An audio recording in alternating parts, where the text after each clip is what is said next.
Та бүхэнд өглөөний мэнд хүргье. UBS телевизийн өглөөний мэнд Улаанбаатар хөтөлбөрийн хүрээнд шинжлэх ухааны академийн хэлцэх хоолын үрээлэнгийн 100 жилийн ой зориулсан цуврал нэвтрүүлэг явж байна. Энэ удаагийн дугаараар хэлцэх хоолын үрээлэнгийн аман зохиол судлалын сэдвээр та бид ярилцах болно. Тэгээд энэ сэдвээр ярихаар өргөдөн ирсэн хүндэт зочдоо та бүхний өмнө танилцуулъя. Шинжлэх ухааны академийн хэлцэх хоолын үрээлэнгийн аман зохиол судлалын салбарын эрхлэгч доктор Аюушвын Алима миний баруун зүүн гарталд сууж байна. Эрдэм хэллэгээний ажилтан доктор Заяа Сүрэн, эрдэм хэллэгээний ажилтан доктор Баасан жаргалын Дарима, эрдэм хэллэгээний ажилтан доктор Төдвийн Баясгалан гар хүрэлцэн ирсэн байна. За бидний урилгын хүлээн авч хүрэлцэн ирсэн та бүхэнд талархал илэрхийлэхийн ялдамд судрагчгийн хүрээлэн хэлцэх хоолын хүрээлэнгийн 100 жилийн он баярын мэндийг өргөн айлтгая. За манай нэвтрүүлэг бол судлагдхуун гэдэг одоо шинжлэх ухаан танин мэдгүй шинэ булангаар явж байна. Тийм учраас эхний асуулт бол танин мэдгүй шинжтэй асуулт байдаг. Энэ би салбарын эрхлэгч доктор Алимагаас асууя. Ер нь аман зохиол гэж юу юм бэ? Бид нар ам бэлэг зүү гэж ярьдаг. Эдгээр чинь тустай ойлголт байна. Нэг юм байна уу? Ер нь аман зохиол гэдгийг тодорхойлж хэлвэл одоо юу хэлж болох вэ гэдэг асууя. За та бүхэнд энэ өдрийн амгалан айлтгая. Тэгэхээр аман зохиол гэдэг бол зохиогч нь үл мэдэгдэх энэ нэгэн хүний зохиосон. Гэхдээ ард олны хамтаараа нийлж бүтээсэн олон мянган жилийг одоо туулан үе дамжин бичгийн бос хэлбэрээр амаар уламжлагдаж ирсэн одоо их сайхан аман юм шаштар гэдгийг бол аман зохиол гэж хэлж байгаа. Гэхдээ энэ аман зохиол дотор бол уран сайхны талаас нь үгийн одоо дээд хэмжээний сайхан уран сайхантай тэр одоо сайхан бүтээлийг бол бид нэр голчлон авч үзэж байгаа. Тэрийг бол аман зохиол гэж нэрлэж байгаа. За аман зохиол бол зан үйл, за ёс заншил ингээд хүмүүсийн аж амьдралд өргөн хэрэглэгддэг. За тэр хэрэглэгдэх байдлаар нь өргөн хүрээнд авч үзэж байгааг нь болохоор аман бэлэг зүй гэж одоо нэрлэж байгаамаа. За сүүлийн үед бол хүмүүс одоо соёлын бие төсөв гэж их өргөн ярьдаг болсон. Тэгэхээр хүмүүс бол соёлын бие төсөв нь аман зохиол юм байна гэж бас ойлгож бас болох юм. За тэгвэл үндэ бол ЮНЕСКО-гоос 2003 онд батлагдсан за соёлын бие төсөвийг хамгаалах тухай конвенц гэж одоо байдаг. За тэр конвенцэд бол одоо бүх улс орны одоо соёлыг 5 ай савд бол хувааж үтсэн. Энэ 5 ай сав дотор нь бол ихэнх нь бол аман зохиол маань шингэн багтаж орсон юм одоо байж идэг. Тэгээ энэний одоо гол утга учир нь бол юунаас ихсэлтэй вэ гэхээр 1983 онд одоо дэлхийн одоо соёл шинжлэх ухааны байгууллага ЮНЕСКО-гоос одоо энэ дэлхийн улс үндэстнүүд чи ер нь бол нэг болох гээд байна. Нийтлэг болох гээд байна. Тэгэхээр энээс одоо хамгаалахын тулд бид нар яах ёстой вэ гэхээр ерөөсөө л энэ улс үндэстнийхэн соёлын одоо онцлог байдлыг хадгалах ёстой байна гэд. За ингээд аман зохиолыг одоо хамгаалах тухай дэлхийн улс үндэстэн бүхэнд хандаж одоо уриалга одоо гаргах зөвлөмж гаргасан. За энэ маань ингээ явсаар байгаад одоо энэ соёлын бие төсөв гэдэг ийм зүйл рүү одоо шингэж орсон байна. Тэгэхээр одоо энэ дотроос бол хамгийн гол нь аман зохиол гэдэг маань яагаад одоо их чухал судлах ёстой вэ гэхлээр тухайн улс үндэстнийг одоо ялгаруулдаг баг одоо оршин тогтнохын одоо их үндэс нь хадгалагдаж байдаг учраас аман зохиолыг одоо бид нэр зайлшгүй судлах шаардлагатай болж байгаамаа. За орчин үед бол бүр ч одоо хурцаар тавигдчих байгаа. Тэгвэл ер нь улс үндэстэн болгон өөр өөрийн өв соёлтой түүний нэг том алтан ай сав нь ардын аман зохиол байдаг нь тодорхой юм л да. Тэр энэ аман зохиол гэдэг нь бол одоо улс үндэстний сая хэллээ үнэхээр оюун санааны оршин тогтнох тийм том баталгааны нэг байх гэж ингэж бодож байна тийм ээ. Аман зохиол дотор бол үндэсний хэл яриа зан заншил тэр үгээр урлагын гайхамшиг сэтгэлгээний онцлог бүх юм одоо шингэсэн байдаг тийм ээ. Тэгэхээр энэ талаар туул судлаач Баясгалангаас тодруулан асуумаар байна. Ер нь аман зохиолын уламжил үнс нь одоо юу юм бэ гэдэг чиглэлээр та ярина уу? За энэ аман зохиол гэдэг нь зөвхөн монголчуудад байдаг, дэлхийн нийт түгээмэл байдаг. Дэлхийн бүх ард түмэн өөрийн аман зохиолтой л доо. Тэгээ монголчуудын хувьд бол энэ 20 дугаар зуунаас өмнөх бүх түүх одоо хэдэн мянган жилийн түүх байдаг. Энэ бүх түүхийн түүхэнд бүтээгдсэн өв соёл нь аман зохиол байгаа. Бичгийн зохиолоос илүү баялаг уламжлалтай. Бичгийн зохиол нь бол энэ аман зохиол дээр суурилж үүсэж бий болсон юм байгаа юм л да. Монгол аман зохиол дэлхийн бусад орны аман зохиолоос одоо юугаар ялгаатай юм бэ гэдэг бол чухал асуудал байгаа. Тэгээ энэ дэлхийн нийтийн эрдэмтэд Монгол аман зохиолыг дэлхийн улс орнуудын үндэстнүүдийн аман зохиолтой харьцуул судлаад за монголчуудын энэ бүтээсэн аман зохиол бол нэгдүгээр сэтгэлгээ нэх өрмөцсөн байна. Түүний бүтээн төрөх сэтгэлгээ нэх өрмөцсөн гэж байгаа.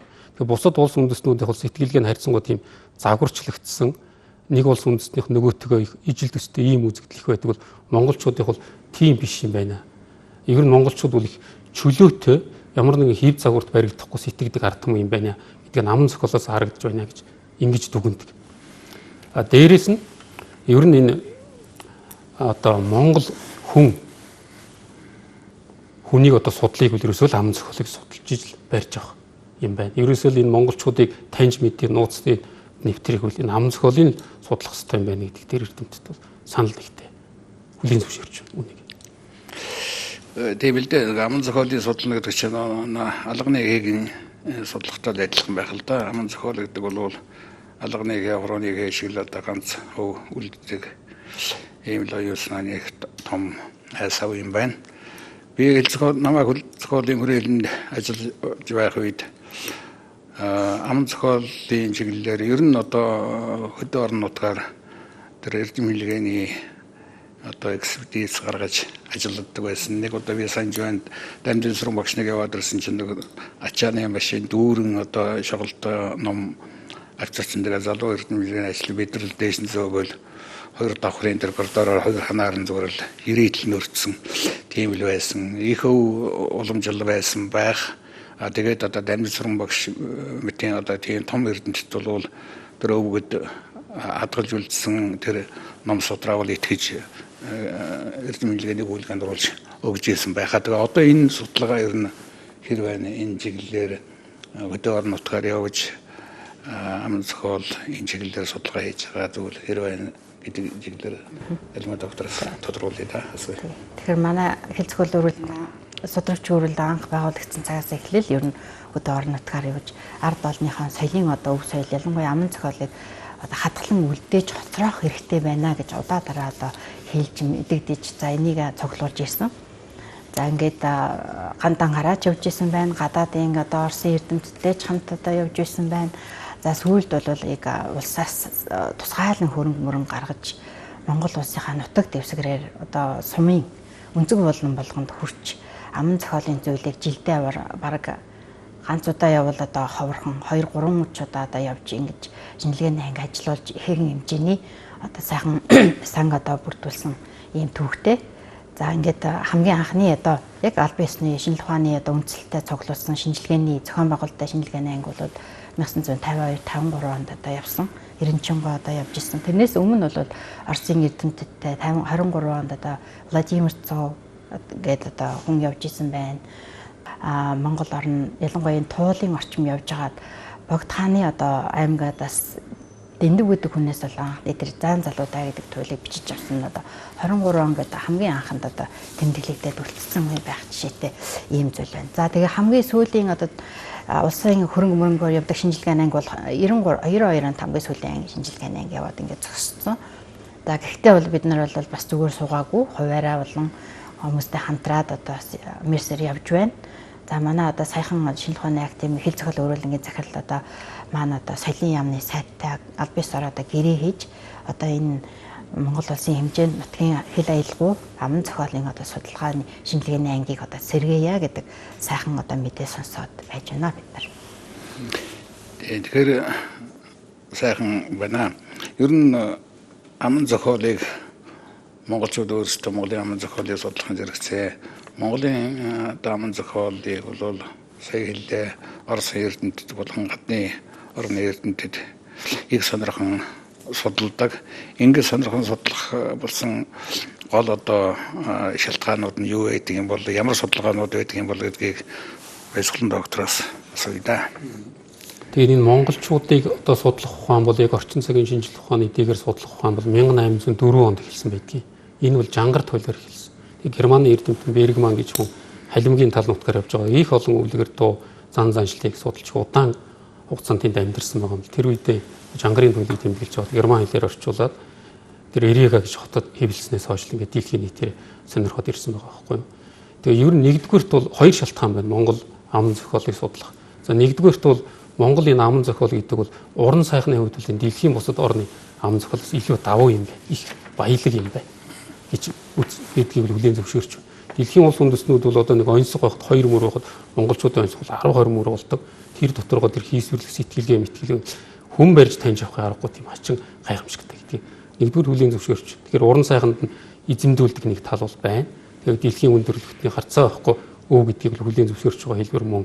Хоёрдугаарт бол миний ажилласнаар бол ер нь энэ одоо монголчуудыг сонирхсон. Ялангуяа энэ геополитикийн гэх юм уу, ер нь энэ хөрөнгө мөнгөтэй, хүч чадалтай байсан улс болгон Монгол аман зохиолыг энэ дэргүүн судалсан байдаг байхгүй. Тэгэхээр тэр дотор монголчуудыг л одоо таних ухаан байна гэдгийг тэр айхтар улсууд олж харж мэдээд байна л да, тийм ээ. Тэгээд Монгол судал одоо өнөөдөр Монгол судал дэлхийн 40-50 оронд үүссэн байгаад тэр бол анхлаад аман зохиолоос үүссэн. Өнөөдөр Монгол аман зохиол Монгол судлалын хамгийн гол тэг. Тэгээ өнөөдөр улам ингээд тэлээд байгаа байхгүй. Ялангуяа дэлхийн залуу эрдэмтний хүрээнд аман зохиол Монгол аман зохиол судал асар их тэлж байна. Тэр дотроос нөгөө хүний хүн болгодог ухааныг барьж авах гал эдгээр ноцолтоод байна гэж би хувьдаа дүгнэв л та. За хоёрдугаарт бол гуравдугаарт бас нэг шалтгаан байна. Ер нь Монгол аман зохиол бол төв болон зүүн хойд Азийн бүс нутагт хамгийн гол цөм нь Монгол аман зохиол байна гэдгийг бас хүлээн зөвшөөрч байна. Тэгэхээр бидэнтэй адилхан нүүдэлчин үндэстэн байна шүү дээ ойр хавь тийм ээ. Казак, Киргиз гэх тийм ээ. Гэвч тэр бүхнийг ингээ харахад үзгээр тэр аман зохиолын их үүсвэр анхных нь одоо үг хэлбэрээр ерөөсөн Монгол аман зохиол юм байна гэдгийг хүлээн зөвшөөрч байна. Одоо бусад бол генийн судалгаагаар монголчууд дэлхийн өмнөгөл янз бүрийн юм ярьдаг. Ер нь аман соёлынхоо хүрээнд бол ер нь дэлхийн нийтийн хандлага тийш яваад эхэлсэн шүү. Ийм их байна. Тэгээ энэ бол нөгөө нүүдлийн соёл иргэншилтэй жоод холбоотой байх гэж бодож байна тийм ээ. Тэгэхээр чинь бодвотоор нь олон ном хэвлээл ингэхээсээ илүү хүний оюун санаа гэж их том архив ном исэн байна шүү дээ. Тэнд нь шингээж үлдээдгээр аман зохиол бол үнэхээр гайхамшигтай юм. Одоо бидний үед одоо ч гэсэн байгаа энэ өвчүүд дээдс бол хүн болгоно нэг том архив байгаад байгаа шүү дээ. Тэр сургууль хэлсэн өгөөд ихтэй тийм ээ. Хазар гүшин дээр тийм би хараавдурт ном бий гэдэг чинь бол үнэхээр их том гэж ингэж. Тэр Германы эрдэмтэн Хайс гэж хүн байсан. Тэр бол энэ барууны орнуудад одоо өрн дахны орнд Монгол аман зохиол, Монгол туйлыг таниулахад хамгийн том чухал ажлыг хийсэн үйл нь 20 дугаар зуунд. Тэр хүнээс манай нэг эрдэмтэн асуусан байна л.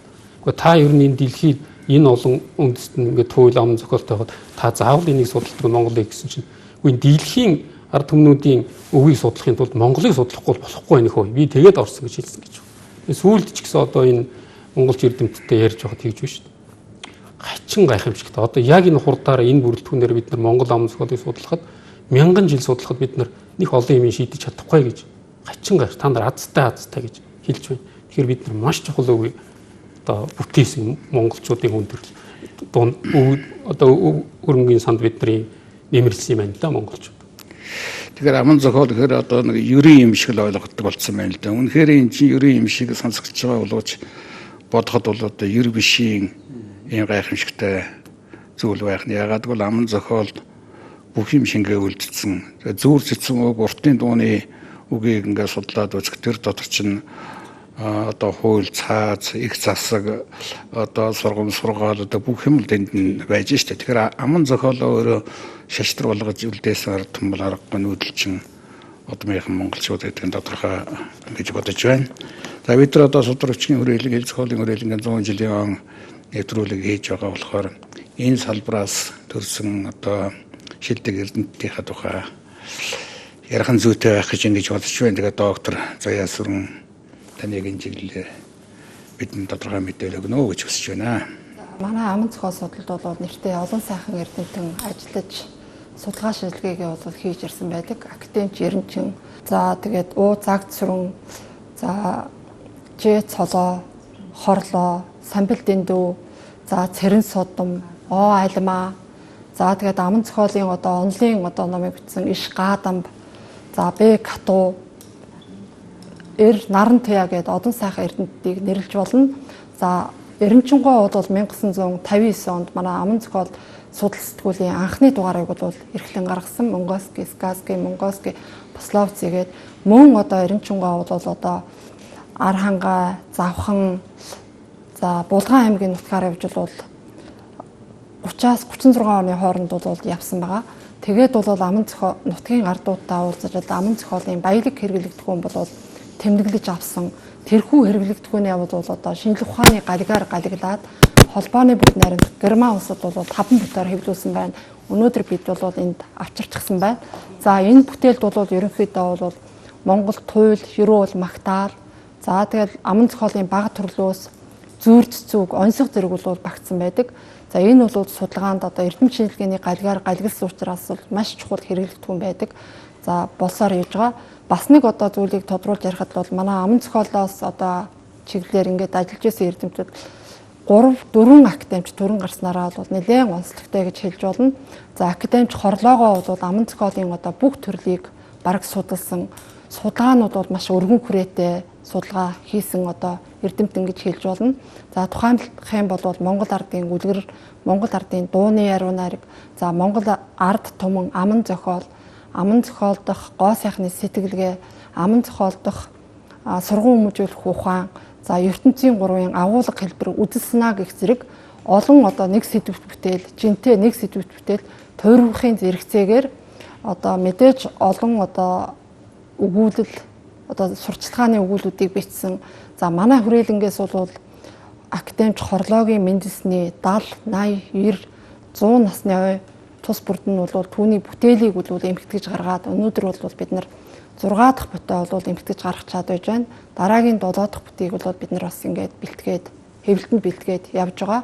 За дараа нь бол манай аман зохиолын одоо зан үйлийн талаар бол одоо дагнан судалгаа хийсэн эрдэмтэн бол академич Самбил Дэндугаа. Самбил Дэндугаа бол манай хэл зохиолын хүрээлэнгийн захирлаар бол олон жил ажилласан хүн. За аман зохиолын одоо зан үйлийн судалгааг бол маш тогтолцоотой хийсэн. За Монгол ардын зан үйлийн аман зохиол, хурмын яруу найраг. За тэгэл одоо зан үйлийн холбогдлолтой тэр болгоныг би дурдах юм бол өнөөдөр бас нэлээд их цаг зав гарах байхаа гэж бодож байна. За мөн бол одоо эрдэм шинжилгээний болон сурчлагын өгүүлбэрүүд бол маш их үйдсэн. Тэрийг нь бол бид нар академич Самбил Дэндугаа мэндэлсний 60, 70 насны ойгоор бол бас эмхтгэж гаргасан, олон түмэнд хүргэсэн. Одоогоор 5 цувралыг бол гаргаад байна. За дараа нь бол хойштоо энэ цуврал бол үргэлжлэнэ гэсэн тийм бодолтой байгаа. За манай хүрээлэнд бол одоо бас нэг ажиллаж байсан содон хүн бол Загдсүрэн гэдэг хүн бол яах аргагүй бас ярих хэрэгтэй. Өнөөдөр хэдийгээр эрдмийн зэрэг цол хамгаалаагүй ч гэсэн аман зохиолын төрөл мөн аялган хонгор жангар гэдгийг бол анх одоо халахчуудаас олж одоо хэвлж олон нийтэд хүргэсэн. За энэ дээр одоо байж ах шиг байна. Монгол дуу гэдэг одоо дууны судал гэдэг одоо тэмдрүүд байна. Гэх зэрэгээр за эр наран туяагаа байна. За эр наран туяагаа бол одоо туйлын судалгаагаар бол чиглэн ажилласан. Монгол аман туйл болон түүний харилцаа холбоос үдвэр бол докторийн зэрэг хамгаалсан. Мөн халах туйлыг бол бүртгүүлж өгсөн. За мөн бол одоо халах ардын туйл номыг бол эмхтгэж эрдэм шинжилгээний дэлгэрэнгүй удирдлагатайгаар бол хэвлэн гаргасан. Өнөөдөр халах туйлын судалгаанд бол чухал хэрэглэгдэхүүн болоод явж байна. За мөн профессор Катуугайг бол хэлж болно. Аман зохиол судлалын салбарын эрхлэгч байсан. За Катуугай бол баруун монголчуудын туйлыг бол одоо маш их эмхтгэж гаргасан, судалгааны эргэлтэнд оруулсан. За өөрөө бол Монгол туйлын дүрийн тогтолцоо, Монгол туйлын бэлэгдэл гэдгээр бол шинжлэх ухааны доктор, хэлбэрчгийн ухааны докторыг бол хамгаалсан байгаа. За мөн бол одоо самдны туйл, нэрт чойсрөнгийн туйл, дөрвд ардын туйл, загчин туйл, үлгэр, алтаавранхайн туйл гээд олон туйлыг бол эмхтгэж судалгааны эргэлтэнд оруулснараа бол маш их үн цэнтэй ажлыг бол хийсэн. За мөн одоо манай аман зохиол судлалын салбар бол яг өнөөдөр эрдэм шинжилгээний 5 үндсэн ажилтнтайгаар судалгаа шинжилгээнийхээ үйл ажиллагааг бол тасралтгүй явуулж байна. Урдах бид нар тэгтээ судалгаагаа хийхдээ бол урдах энэ эрдэмтэн судлаачдынхаа судалгааг бол үргэлжлүүлээд явдаг байгаа. За тухайлах юм бол одоо доктор Алмаа Монгол ардын уртын дууг бол дагнан судалж байна. За 18 аймгийн одоо нэлээд олон газраар явж бол өв тээгчд уртын дуучтай бол уулзаж одоо бичлэн уулзаж бичлэг хийсэн гих зэрэгээр дурдах юм бол дууны талаар бол бас нэлээд олон судалгаа хийсэн хүн. За бидний баруун хаталт сууж байгаа доктор Баясгалан бол 2005 онд бол жангар туйлаар бол хамгаалсан жангар туйлын хэв шинжийн харьцуулсан судалгаа гэдэг ганц сэдвүүт бүтээл бичсэн. За дараа нь бол одоо 13 онд Монгол туйлын тархац хэв шинжийн судалгаа гэдээ бас том нэг сэдвүүт бүтээл бичсэн. За бидний Кату Баясгалан миний бие хамтраад бол Монгол аман зохиолын туйрал зүй гэдэг нэг сэдвүүт томоохон бүтээлийг бол хэвлүүлж гаргасан. Өнөөдөр бол Монгол аман зохиолын одоо онлын судалгаанд бол чухал хэрэглэгдэх хүн болоод явж байгаа. За мөн манай аман зохиолд бол үлгэрийг бол Дайрима доктор дагнан судалдаг. Монгол үлгэрийн баатруудын уран дүрслийн онцлог сэдвээр бол докторийн зэрэг хамгаалсан. За өнөөдөр бол одоо үлгэрийнхээ судалгааг уламжлуулад ингээд хийгээд явж байгаа. За мөн одоо докторант Батмүх гэж залуу ажиллаж байгаа.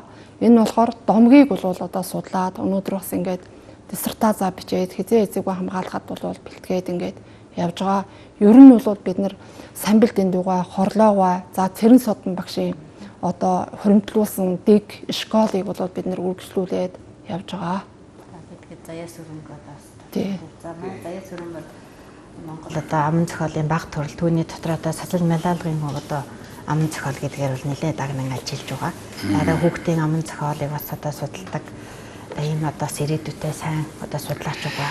70-аад оны төгсгөл сүүлийн үед би хэлж голын хүрээлэнд эрдэнэ ажилтан байсан л да. Тэгээд саяын нэр дурдсан хүмүүсийн дотор шал очрын ялма Кату гэдэг чинь 1 жилийн төгсөлд багшийн дэс сургуулиас хэлж голын хүрээлэнд эрдэнэ ажилтнаар очиж байлаа. Тэгээд бидний үеийн судлаачд бас одоо энэ ард яман зохиолын судалгааны одоо нэр зааж онцлог шилэх хүмүүсийн нэр дурддаж байгаад би одоо их баяртай байна. За энэ номын талаар альма доктор жоохон дэлгэрүүлээ бодож байна. Бидний байж байхдаа энэ ном их туулианд дарж ирсэн юм. Энэ номыг бол одоо хураагаад, шатаагаад хоригдж ирсэн юм. Одоо эргэн үзэгтэн чинь Монгол дууны том судалгаа л байгаа шүү дээ. Тэгээд энэ багшийн дэс сургуулийн утга зохиолын дугуйланд нэг удаа цаг цурангойг мөнхөө багш бишээ дашторж багш авчирч бид нартай уулзуулж ирсэн. Тэгээд тэр Монгол дууны ялангуяа дуу зохиогдсон түүх эдрийг бол маш нарийн гайхамшигтай бидэнд ярьж ирсэн санагдах юм. Энэ номын хөгжөөний талаар тодорхой хэлбэ.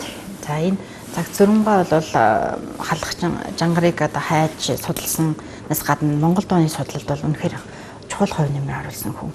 Энэ болохоор монголчууд бол уртын дуугаа зөвхөн амаар ингээд дамжуулаад амаар заагаад явсангүй судраг хэлбэрээр одоо бичиж үлдээж исэн юм байна л да. Тэгээ манай нөгөө түрүүний хэлсэн таны одоо хэлсэн шинжилгээний ангаар Монгол улсын нутаг дэвсгэрний 12 одоо Монгол уртын дууны бичмэл судруудыг цуглуулад тэгээ тэрийг хадгалж байсныг цаг цөрөнгөө одоо томоохон одоо удирдгал бичиж байгаа. Нөгөөдхийн ингээд Магсар гэдэг хүнээр ингээд сайхан дахиж хуулуулад нөгөө 12 судрыг ингээд хэвлэхгүй. Тэгээ ингээд хэвлээд гисэн чинь энэ бол монголчууд зөвхөн монгол бичгээс гадна ингээд бас энэ төвд үсгээр монгол үгийг төвд үсгээр тэмдэглээд нөгөө уртын дуугаа бас биччихсэн. Энэ одоо ийм хоёр судар байгаа. Тэгэхээр Монголын лам хуургууд маань уртын дуугаа садгалж үлдээж исэн гэсэн үг. Бичгийн мэргэд бол гайхамшигтай байсан гэсэн үг. Төвдөр ингээ биччихдэг.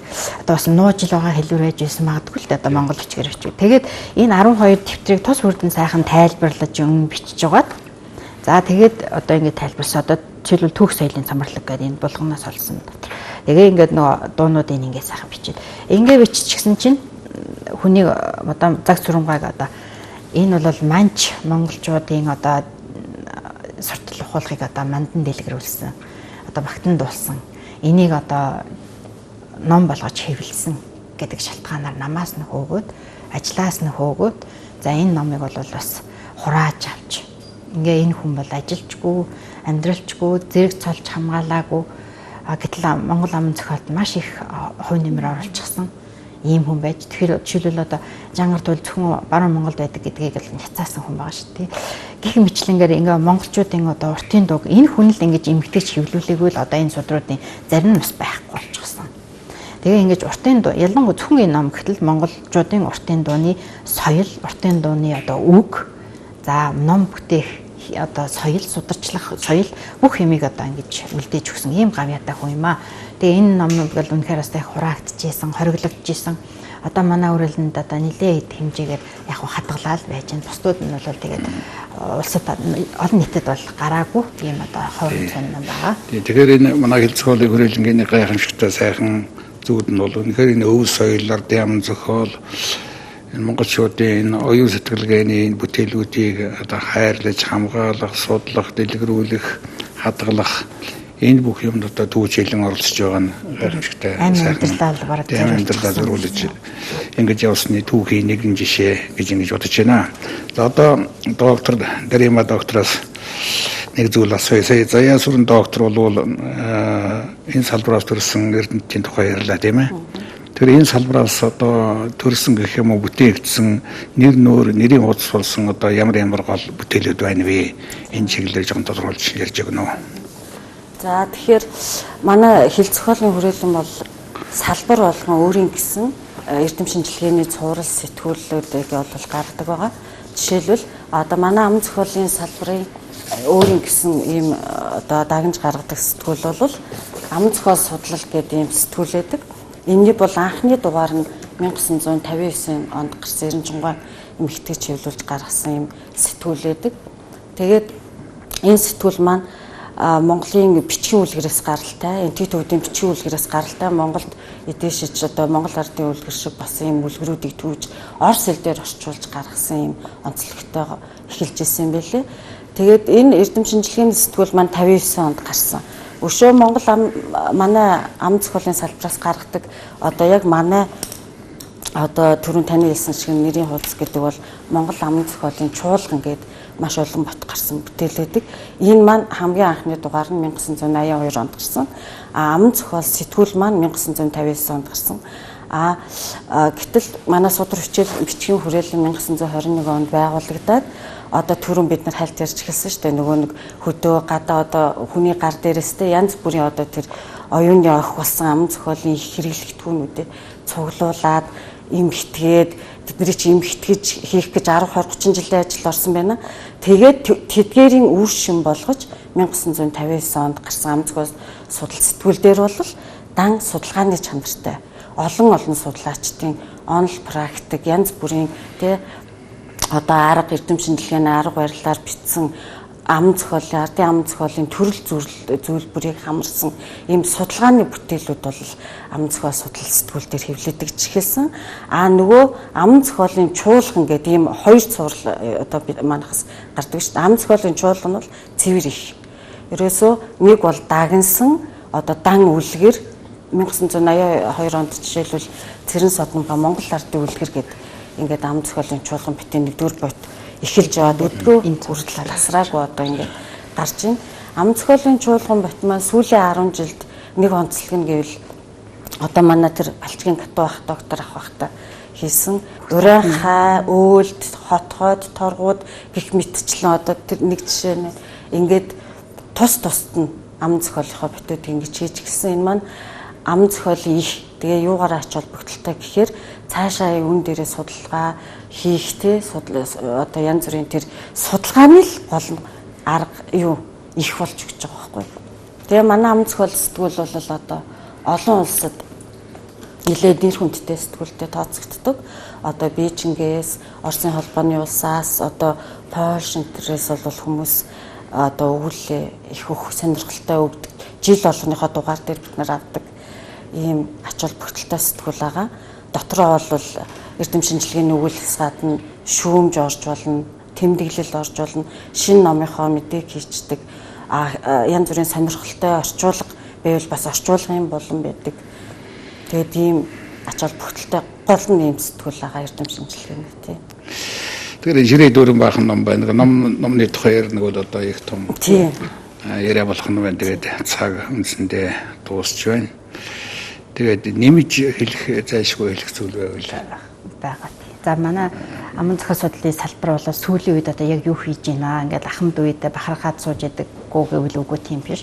Үргэлжлүүлж нэгдүгээр давж явах хичээж байгаа. Тэгээ хамгийн сүүлд бол манайх одоо гадаад эрдэмтдтэй хамтраад одоо олон бод сурал хийж байгаа. Нэг нь бол Оросын одоо Горький нэмж дэлхийн утга зохиолын хүрээлэнтэй хамтраад халимгийн буряд эрдэмтдтэй хамтраад халимг бурядын одоо Монгол аман зохиолын одоо 10 бот одоо бүтээл хэвлэж байгаа. За ингээд одоо бол 7 ботын хэвлэлсэн байж байгаа. За мөн одоо гадаадад бас манайхны одоо бүтээлүүд хэвлэгдэж идэг. За жишээлбэл одоо Монгол дууг анхлан одоо судалсан Оросын одоо монгол эрдэмтэн Поздний гэж одоо хүн байгаа. Энэ хүний одоо магистрийн зэрэг хамгаалсан Монгол уг садны ардын дууны тухай намыг одоо өвөр монголчуудаа хамт хэвлүүлсэн. Манай эрдэмтдийн сүүлийн үед одоо бас хийж байгаа нэг зүйл бол энэ зуны одоо гадаадын монголчуудад зориулаад одоо Монгол аман зохиолоо сурталчлая, дэлгэрүүлье гэдэг ийм үүднээс одоо зуны монголч эрдэмтдийн сургуулийг одоо нээсэн. За энэ ковид улмаас одоохондоо хаачаад байна. За энэ хүрээндээ бол манайх одоо тэднэртэй зориулаад хамтраад одоо хурал хийдэг. Хурлаараа одоо бас эзэмшилгээний эмхтгэл хийлээ. За бид нар бол энэ Төв Азийн туйл гэдэг одоо наадмыг хийж байгаа. 1921 он судар хүчний хүрээлэн байгуулагдаад хамгийн анхныхаа зорилгыг яг энэ Монгол аман зохиолын үгийг сурвалжлан тэмдэглэж авч архив бүрдүүлж хадгалах гэж тодорхойлсон байна. Тэрнээс хойш одоо 100 гаруй жил дэлхийн эрдэмтдтэй хамтраад бид нар хийгээд байгаа шүү. Тэгээд ер нь л бас барж идэхгүй л байна л да. Ийм их үгийг бүтээсэн ард түмэн байхад бид одоо цаашдаа бол энэ үгийг үлдээх нь хамгийн чухал байгаад байгаа юм. Тэгээ одоо сая тэр Төв Азийн туйл гэж нэг хурал хийлээ гэж энэ 1997 онд анхных нь хурлыг хийсэн. Тэгээ энэ бол яагаад хийсэн бэ гэхээр ерөөсөө л энэ Төв болон Зөв Азийн бүс нутагт энэ туйлын ард түмэн их олон боловч тэгэхээр тэр дэлхийн олон эрдэмтдийг эндээ авчираад бид нар одоо өөрөөр хэлбэл одоо монголчуудаа гэд таниулсан байх нь тийм ээ. Шинжлэх ухааны ертөнцид бол хамгийн чухал Монгол төвтэй нэг юм соёл байна шүү гэдгийг тэднээр хүлээн зөвшөөрүүлж байгаа хэрэг байхгүй. Тэгээ хоёрдугаархын тэр 2013 онд ингээд хийсэн байна. Тэгээ энэ мэтэр ингээд чармаагаад одоо болохоосоо болохгүй гэдэг зүтгэдэг. Тэгээ зайлшгүй хэлэх ёстой нэг асуудал байдаг. За бид бол ингээд Монгол төвтэй энэ соёлоо ер нь монголчуудыг одоо нэг өв соёлтой байлгад цаашдаа үүнээс салгачихгүй гэсэн гэж хичээж мэрийж байгаа боловч одоо төр зэсгээс энэ шинжлэх ухааныхаа салбарт ер нь их анхаарал төдийлөнсөө хандуулж чадахгүй байгаа нь яг одоо манай энэ судалгаанд бол маш хурцаар тулгардаг байхгүй юу. Жишээлбэл одоо жангар туйл гэхэд хятад дууд асар их мөнгө төгрөг хайсан 1978 оноос хойш тийм ээ. Гэтэл жангар туйл бол монголчууд мянгаад туйлтай гэхэд зөвхөн нэгэн шүд тэр жангар туйлд оруулсан хөрөнгө оруулалтыг тооцоглоо одоо манай мөнгөөр бол 30-40 тэрбум төгрөг болж байна. Гэтэл бид нар бүх улсаараа шинжлэх ухаандаа жилдээ 30-30 тэрбум төгрөг зардаг. Тэгээ энийг ингээд судлахын тулд хөрөнгө мөнгөний ачаал гэдэг бол асар өндөр байна л да. Бид нар ингээд орчин цагийн шинжлэх ухааныхаа байгууллагын 100 жилийн ойг өнөдөр тэмдэглэж байна. Цаашдаа дахиад 150 жилийн ойг тэмдэглэх үед ийм юм дахиад яриад сууж баймааргүй байна л да. Энэ ард түмнийх нь үгийг одоо илүү хүчтэй, илүү сайн судалж, илүү дэлхийн нийт таниулахын тулд бол төр зэсэг бол арай илүү анхаарлаа хандуулж, илүү их сайн ойлгож, тийм ээ. Ер нь Монгол хүн өөрсдөө таних гэж би онцолж хэлээд байгаа юм. Гаднаас юм хайгаад хэрэггүй. Бид өөрсдөө олж авах хэрэгтэй. Олж авахын тулд энэ өвөө л өөр арга байхгүй. жишээлх юм байна. За ер нь манай ингээд аман зохиол судлалын салбар болон одоо манай хэл зохиолын хүрээлэн бол орон нутгатаа бас сүүлийн үед нэлээд хамтарч ажиллаж байна. За энэ ажлын хүрээнд бол 2018 онд бол Өмнөгов аймгийн Мандалуус мэн иргэдийн төлөөлөгчдийн хуралтай хамтран ерөөлж магтаалч одоо Монгол улсын соёлын говь яцтгэлтэн ерөөлж магтаалч оргоо өвийг бол эмхт гэж хэвлэн гаргалаа. За энд бол гэрт нь очоод гэрт нь хадгалагдж байсан 4 дэвтэрдэх өвийг бол ингээд гаргасан байгаа. Орон нутгийн 100% дэмжлэгээр за 2019 онд бол мөн одоо Өмнөгов аймагт бол бас ерөөлж магтаалчдын зөвлөлдөх 8 дугаар уулзалтыг бол уралдааныг зохион амжилттай зохион байгууллаа.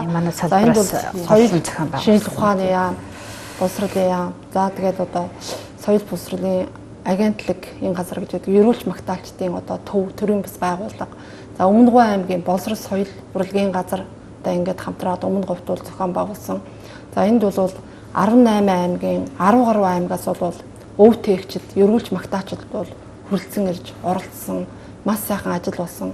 За манай хүрээлэнгээс бол профессор Байгал сайхан, за доктор Альма миний бие бол оролцоод ингээд ирсэн байгаа. За мөн бол одоо 2020 20 онд бол манайх салбар бол Өмнөгов аймгийн одоо Өмнөгов ингээд ам бэлэг Өмнөгов гэдэг номыг бол хэвлэн гаргалаа. За энэ бол мөн л одоо Өмнөгов аймгийн иргэдийн төлөөлөгчдийн хурал, Өмнөгов аймгийн боловсрол соёл урлагийн газартай хамтарсан. За энд ямар бүтээл орсон бэ гэхээр Өмнөгов 1962-оос 84 онуудад Өмнөгов аймгийн 14 сумаар явсан хээрийн шинжилгээний ангийн их хэрэглэгдэхүүн болон өнөөдөр манай дуу ухааны сан өмөрөгт бол хадгалагдчихсэн. Тэрнийг бол эмхэтгээд ингээд төрөл зүйлээр нь ангилаад ингээд гаргасан байгаа. За энэ бүтээлд бол туйл, ерөөл, магтаал, уртын дуу, за тэгэл үлгэр, домог, за ам зохиолын баг төрөл, онцгой, зүйр цэцүүг, за зан заншлын тэмдэглэл, мэдээсэлтийг бол ингэж гаргасан. За энэ ном гарснараа ямар ач холбогдолтой юм бэ гэхээр нутгийн залуучууд бол энэ өв соёлоороо бахархах, өв соёлоо сурталчлах төдийгүй энэ их хэрэглэгдэхүүнийг судалгааны эргэлтэнд оруулснараа бол онлайн болон практикийн хувьд чухал ач холбогдолтой ажил болсон гэж бол судлаачид дүгнэн хэлж байгаа. Цаашдаа энэ ажил бол үргэлжлээд явхаар одоо бид нар төлөвлөгөөтэй ажиллаж байна. 21 аймгаараа гарах гэдэг одоо бас бэлдээд байгаа. Тэгэхээр нөх хөмөрөгт байгаа зүйлүүдийг л одоо эргэлтэнд оруулж байна. Олон хүн сурталтай хинжиг авахаа гэж бодож байна. Тэгэхээр энэ хийж байгаа зүйлүүдээ эрдэм хэлгээний том бүтээлүүдээ бол олон нийтэд сайн сурчламаар байгаа тийм ээ. Улсын начин Монгол улсын гавьяат жүжигчин Эрхэнбаяр 100 уртын дуу дуулж CD-нд бичүүлсэн. Тэгээд тэр дуугаа бичүүлж явах явцад нь би Альмагийн 3 номыг өгсөн. Тэрийг үзэж ихтэйхэн баярлж байсан. Энэ дотор чи үнэхээр одоо бидний мэдэхгүй юм зөндөө байд юм байна. Ийм ном байд юм байна. Сүүлийн явд уулзсан уу юу? Уулзсан. Би нэг тийм. Тэгэхээр энэ чинь бол ингээд төрийн бас байгууллага бусад сонирхогчид одоо нар төмнөл өмч юм чинь энэ ялангуяа ардын зохиолын судалгаа бол зайлшгүй удаан ажиллагаа хэрэгтэй тийм ээ. За тэгээ манай салбар бол ер нь баг хүрээлэндээ гадаад харилцаа бол нэлээд өргөн ажилладаг салбар гэж хэлж болно. Хятадын болоод Оросын эрдэмтэн судлаачтайгаа бол маш их харилцаатай ажилладаг. Тэгээ одоо түрүүн Альмагч хайлт танилцууллаа. Энэ нөгөө 16 оноос хойш одоо цоорч явж байгаа энэ Оросын утга зохиолын дээд сургууль Халимт Брэдийн хамтарсан монголчуудын хамтарсан нэг юм төсөл явагдсан. Монгол туурхтны ам зохиол гэдэг. Тэгээ энэ бол одоо нийтдээ 10 бит гарна. Үүнээс одоо 7-нд гарчаад байгаа юм.